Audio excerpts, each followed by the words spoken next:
मैंने अपनी दादी की लाश देखी है, पिता की लाश देखी है।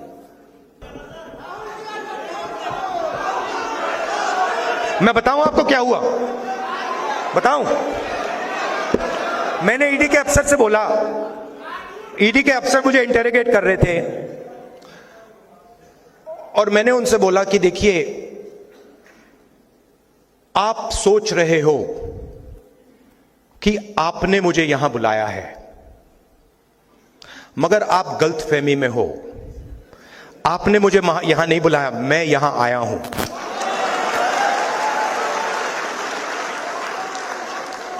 और आप जानते हो मैं यहां क्यों आया हूं? कहते हैं नहीं, मैं यहां इसलिए आया हूं क्योंकि मैं देखना चाहता हूं हिंदुस्तान के लोकतंत्र की हत्या कौन लोग कर रहे हैं।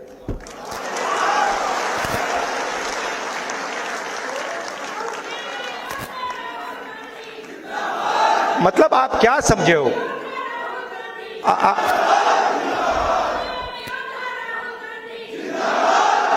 मैं वहां पे इंटेरोगेशन हो रहा था, वहां पे एक सेल पड़ा हुआ था, वो लॉकअप होता है, वो इंटेरोगेट कर रहा है मुझे। मैं सोच रहा हूं यार, मेरे परदादा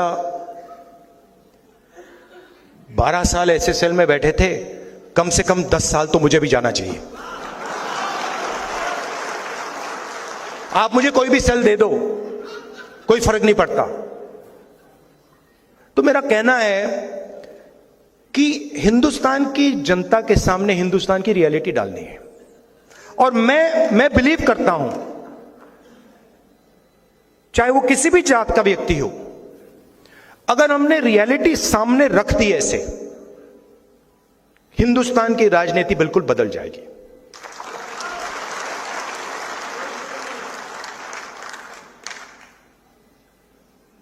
और उसको बदलना ही होगा, क्योंकि 90% को आप चुप नहीं रख सकते, 90% की शक्ति को आप कंट्रोल नहीं कर सकते, कुछ भी कर लो।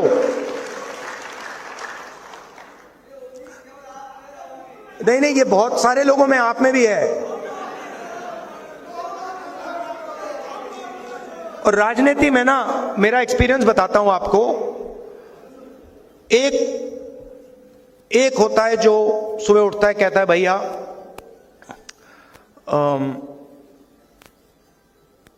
सत्ता कैसे मिलेगी, सत्ता कैसे मिलेगी, 24 घंटा वही उसकी थिंकिंग होती है। अब मेरी दूसरी प्रॉब्लम है, नहीं, मैं उसके बीच में पैदा हुआ।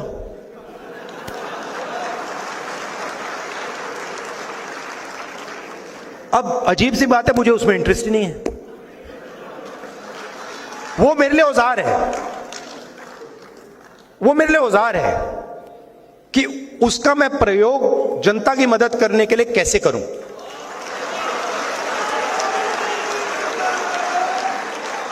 वो मेरे लिए मतलब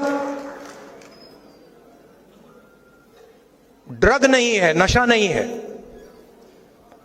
मैंने अपनी दादी की लाश देखी है, पिता की लाश देखी है।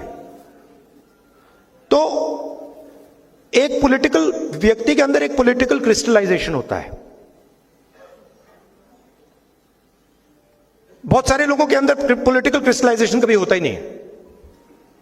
पूरी जिंदगी निकल जाती है, सुबह उठते हैं, किसी को काटते हैं, किसी को डराते हैं, किसी से लड़ते हैं, कोई सूट पहन लेता है, कोई मतलब अलग अलग वीडियो बनाते हैं, तो उनको तो छोड़ दो। मगर फिर ऐसे भी लोग होते हैं जो कहते हैं कि भाई अब हमारे पास 15-20 साल हैं, 30 साल हैं, अब कुछ अच्छा किया जाए, कुछ दम का किया जाए।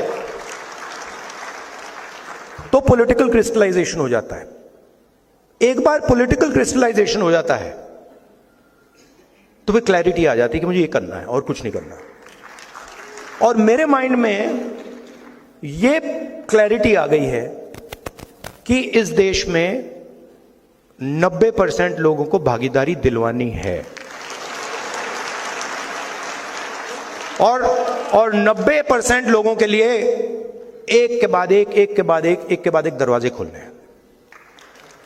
मीडिया में, कॉर्पोरेट इंडिया में, जुडिशरी में, सब जगह। ऐसा इंडिया, ऐसा हिंदुस्तान हम चाहते हैं, सब चाहते हैं। तो ये, और ये करने में बड़ा मजा आ रहा है मुझे। 4000 किलोमीटर चल गया, पता भी नहीं लगा मुझे ये हुआ क्या। हाँ, अब बड़ी इंटरेस्टिंग बात है, मैं आपको बताऊं, बड़ी इंटरेस्टिंग बात है। पॉलिटिकल क्रिस्टलाइजेशन से क्या होता है, या पॉलिटिकल जब क्लैरिटी आ जाती है होता क्या है। मैं 2004 से राजनीति में हूं, ठीक है। 2 साल पहले मैंने भारत जोड़ो यात्रा की, 4000 किलोमीटर चला, और मेरा जो सुनने और देखने का तरीका था वो बदल गया।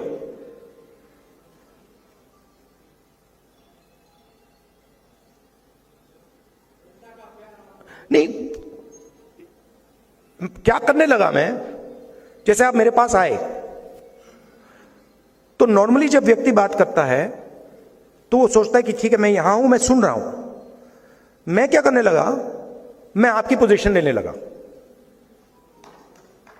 बात समझे, मैं अपने आप को छोड़ के आपके अंदर घुस के, ये आया मेरे पास, ये क्या देख रहा है, ये क्या बोल रहा है, ये क्या कहना चाह रहा है, तो वो चेंज आ गई। और बिल्कुल जो लोग बोल रहे थे उसका मतलब ही बदल गया। मतलब पहले क्या होता था, किसान आता था,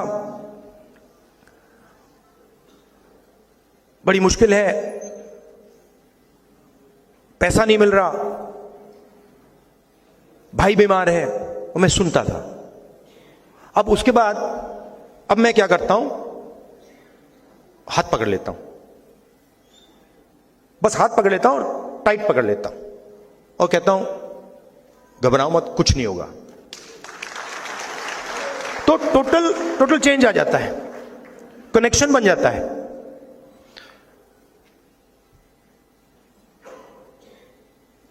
तो भारत जोड़ो यात्रा से पहले 20 साल में राजनीति में था, मगर मैंने मोहब्बत शब्द कभी यूज ही नहीं किया। सबसे पावरफुल शब्द है, आप सब कहेंगे कि दुनिया में सबसे पावरफुल शब्द मोहब्बत है, करेक्ट। तो ये जो अभी इन्होंने बोला ना, वी लव यू सर, ये भारत जोड़ो यात्रा से पहले किसी ने मुझे नहीं बोला था, और मैंने भी किसी को नहीं बोला था। मतलब मां को बोला था, बहन को बोला था, मगर किसी आम जनता को या किसी से जब मैं मिले, मैंने नहीं बोला, मगर मैंने बोलना शुरू कर दिया। और अजीब सी बात हुई, अब मैं आपको बता रहा हूं, दिल्ली में मैं वापस आता हूं एयरपोर्ट से, गाड़ी शीशा खोल के कहते हैं आई लव यू। तो ये मैं आपको क्यों कह रहा हूं, क्योंकि हिंदुस्तान में जो भी सक्सेसफुली सामाजिक न्याय की लड़ाई लड़ा है वो मोहब्बत से लड़ा है। जो सुपरस्टार हुए हैं वो मोहब्बत से लड़े हैं, वो नफरत से नहीं लड़े हैं। तो ये 2 चीजें जरूरी हैं कि सच्चाई होनी चाहिए, सच्चाई से पीछे नहीं टिकना चाहिए, हिलना नहीं चाहिए, कोई भी कॉस्ट दे दो, मगर ये सच्चाई है। और आप बोलो तो रिस्पेक्ट से, प्यार से, स्ट्रेंथ से।